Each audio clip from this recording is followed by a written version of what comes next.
جیسے ہی FIA نے اسے سوال پوچھا کہ جناب بتائیے مقصود چپڑاسی اور نوکروں کے پاس اربوں روپے کدھر سے آئے, وہ ایک دم ان سے باہر بھاگ گیا, اور اس کو ان ساروں کو واپس لایا جا رہا ہے. کیا ہوا؟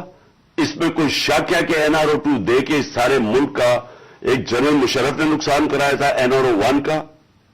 اس ملک نے بھاری قیمت ادا کی اس کی, 4 گنا زیادہ ہمارا قرضہ چڑھایا انہوں نے 10 سالوں میں لوٹ مار کر کے. اب پھر جب ان کے اوپر کیسز تھے 1100 ارب روپے کے کیسز ہیں, وہ انہوں نے پھر ان کو NRO2 دلوا دیا. تو کون تھا اس کا ذمہ دار؟ کس نے یہ کیا تھا؟ جنرل باجوہ نے کیا تھا. میں آپ کو چیزیں اس کی طرف دکھانا چاہتا ہوں کہ کیسے قانون انہوں نے بنایا جس میں بچے لوگ, جس میں ہر کسی کو بچایا گیا. انہوں نے جناب نیب لا کی سیکشن 4 میں امینڈمنٹ کی, اس کے اندر یہ فیصلہ, اس کے اندر کون بچتے ہیں؟ راجہ پرویز اشرف بچ جاتے ہیں اور شاید خاقان عباسی بچ جاتے ہیں.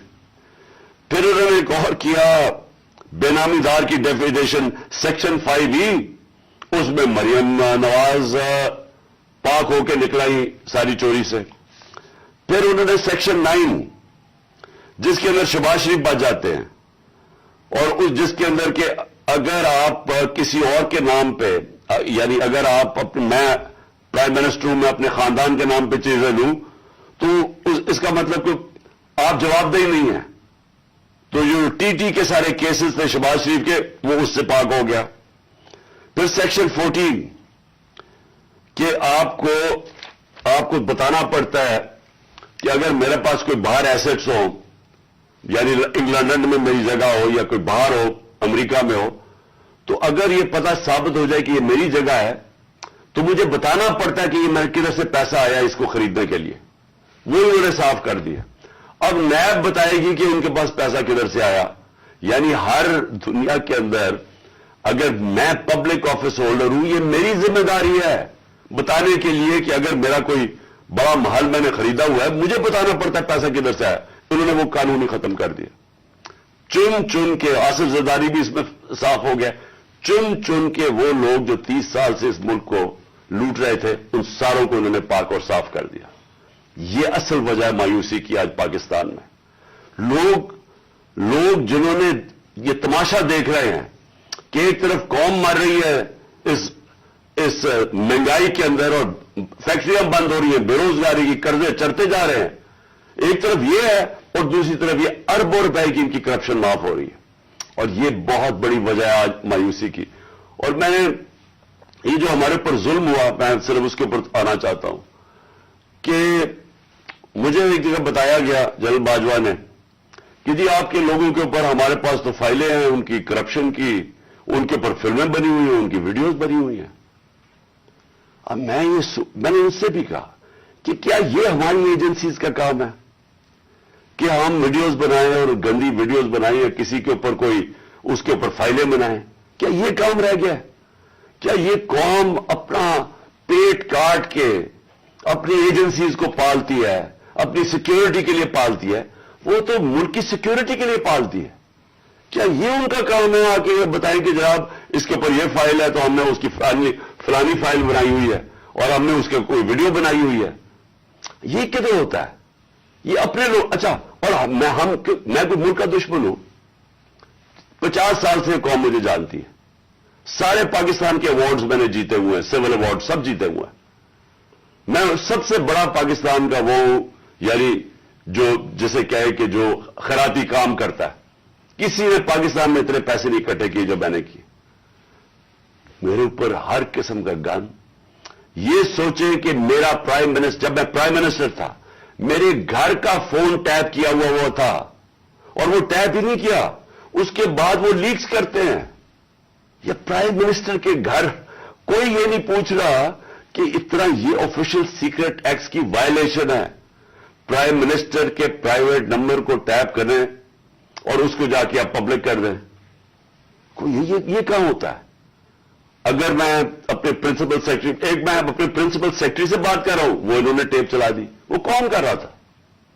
تو میں پھر سے ہی پوچھتا ہوں, ہم کوئی ملک کے دشمن ہیں کیا؟ میں کوئی پیسے لوٹ کے میرے باہر پڑے ہوئے ہیں کیا؟ میں کوئی ملک سے غداری کر رہا ہوں لیکن جو ہمارے سے کیا گیا اور آزم سواتی سے جو کیا گیا، اس کی بیوی کو ویڈیو بھیج دی، یعنی اس لیول پہ نیچے گرنا تھا کہ اس کے گھر ویڈیو بھیج دی اس کی، اور یہ کہنا، یہ کہا کہ جناب، اور ڈرایا گیا کہ تمہاری فیملی سیف نہیں ہے. اور قصور اس کا یہ کہ وہ کہہ رہا ہے کہ NRO-2 جنرل باجوہ نے دیا ہے. ساری بچہ بچہ قوم جانتی ہے کہ NRO-2 جنرل باجوہ نے دیا ہے، NRO-1 مشرف نے دیا ہے، سب کو پتا ہے. اس کے اوپر اتنی سزا، ایک سینیٹر کو، اس کو اٹھا کے، ہارٹ کا پیشنٹ ہے آزم سواتی، اس کو کبھی وہاں بھیج رہے ہیں، کوئٹہ بھیج رہے ہیں، اس ٹھنڈ میں سندھ بھیج رہے ہیں پرائیویٹ جہاز میں. کون سا جرم کیا اس نے؟ اور کیوں؟ اگر آپ نے نہیں دیا NRO-2 تو جا کے پبلک کو بتائیں نہیں دیا آپ نے. سارے آپ کے لوگوں کو بتائیں آپ کے کس طرح آپ نے لوگوں کو بچایا. ہم بتائیں گے کیسے بچایا آپ نے. میں ایز پرائم منسٹر بتاؤں گا کہ کیسے کیسے آپ نے احتساب ہونے نہیں دیا. آپ نے وہ جب فیٹف کی لیجسلیشن تھی تو وہ خود کہہ رہے ہیں ہمیں وہ اپوزیشن والے کہ یہ تو جناب یہ بیٹھ کے انہوں نے آپ کی آشیرواد ملی تھی، اس کے بعد آپ نے وہ NRO کے یہ جو امینڈمنٹ تھی نیب کی جو اب ہو گئی ہیں، تو تب ہونے کے چکر میں تھے، تب ہم کھڑے تھے. اور میں تب سے کہتا گیا کہ یہ ملک ترقی نہیں کر سکتا جب تک اس ملک میں رول آف لا نہیں ہے. کوئی دنیا میں ملک آج تک ترقی نہیں کیا جس کے طاقتور ڈاکو ان کو آپ چھوٹ دے دیں اور صرف کمزور لوگوں کو پکڑے. کوئی ملک ترقی نہیں کر سکتا، یہ ملک آگے بھی نہیں بڑھ سکتا.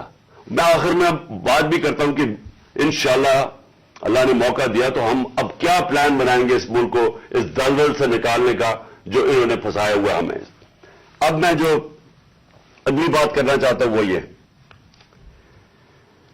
کہ ہم نے آپس میں مشاورت کی. میں نے پہلے کوشش کی کہ ہماری جو مارچ ہے، آزادی مارچ، حقیقی آزادی کی مارچ، ہماری کوشش یہ تھی کہ ہم ان کو گورنمنٹ کو بتائیں کہ اس وقت قوم کدھر کھڑی ہے. لاکھوں لوگ سڑکوں کے اوپر نکلے ہمارے ساتھ آزادی مارچ پہ، اور سب ایک ہی چیز چاہ رہے ہیں، الیکشن. آج اوپینین پول ہے کہ 70% پاکستانی، سروے کے مطابق 70% پاکستانی کہہ رہے ہیں الیکشن کرواؤ. ہم نے آزادی مارچ بھی یہی کی. ہم نے گورنمنٹ کو کہ ایک آئین کے اندر رہ کے ہم نے ان کو پریشر ڈالنے کی کوشش کی کہ دیکھیں یہ عوام ادھر کھڑی ہوئی ہے اور آپ صرف کہ جی ہمارے کرپشن کے کیسز معاف ہو جائے یا نواز شریف کو پاک کر دیں اور پھر وہ کوئی نیلسن منڈیلا پاکستان آ جائے اور اس کے لیے ملک ڈوبتا جائے، لیکن آپ کو صرف ایک ہی کرپشن کا پڑا ہوا تھا. میں صرف ایک آپ کو چاہتا ہوں کہ کلپ ضرور دیکھیں. یہ جس دن 2 دن پہلے، یعنی میں آفس سے گیا 9 اپریل کو، یہ 8 اپریل کو، اس پچھلی اپریل کو میں نے یہ کلپ ریکارڈ عوام سے خطاب کیا تھا. میں صرف چاہتا ہوں یہ آپ دیکھ لیں کہ یہ نہیں کہ مجھے نہیں پتا تھا کہ کیا ہوگا یا یہ جو ہوا ہے یہ ہمیں پتا نہیں تھا، یہ ہونا تھا. اور اس کے اوپر میں نے 2 دن پہلے اقتدار چھوڑنے سے پہلے یہ ذرا کلپ ذرا دیکھ لیں. اسی طرح بس پاور مل جائے تاکہ پھر سے پہلے جو NRO-1 بنا تھا ان کو ساروں نے انہوں نے مل کے جو چوری کی جنرل مشرف نے NRO دے دیا. اب یہ NRO-2 ہوگا. ان کا مقصد صرف یہ ہے کہ وہاں اسمبلی پہ آئیں. سب سے پہلا یہ کام میں آج آپ کو کہہ رہا ہوں، انہوں نے نیب کو ختم کرنا ہے، انہوں نے اپنے کرپشن کیسز ختم کرنے. اس وقت حالات یہ ہیں کہ یہ جو سارے ضمانت کے اوپر ہے، ڈر کس چیز کا ہے؟ ان کے سارے کیسز آنے لگے سامنے، تو وہ جلدی جلدی ہٹانا چاہتے تھے کہ کسی طرح یہ اپنے کیسز سے نکل جائے. اب یہ سارا یہ جو مدعا اکٹھا ہو جائے گا اور صرف ایک مسئلہ کسی طرح بس پاور مل جائے تاکہ پھر سے پہلے جو NRO-1 بنا تھا ان کو ساروں نے انہوں نے مل کے جو چوری کی جنرل مشرف نے NRO دے دیا. اب یہ NRO-2 ہوگا. ان کا مقصد صرف یہ ہے کہ وہاں اسمبلی پہ آئیں. سب سے پہلا یہ کام میں آج آپ کو کہہ رہا ہوں، انہوں نے نیب کو ختم کرنا ہے، انہوں نے اپنے کرپشن کیسز ختم کرنے. اس وقت حالات یہ ہیں کہ یہ جو سارے ضمانت کے اوپر ہے، ڈر کس چیز کا ہے؟ ان کے سارے کیسز آنے لگے سامنے، تو وہ جلدی جلدی ہٹانا چاہتے تھے کہ کسی طرح یہ اپنے کیسز سے نکل جائے. اب یہ سارا یہ جو مدعا اکٹھا ہو جائے گا اور صرف ایک مسئلہ کسی طرح بس پاور مل جائے تاکہ پھر سے پہلے جو NRO-1 بنا تھا ان کو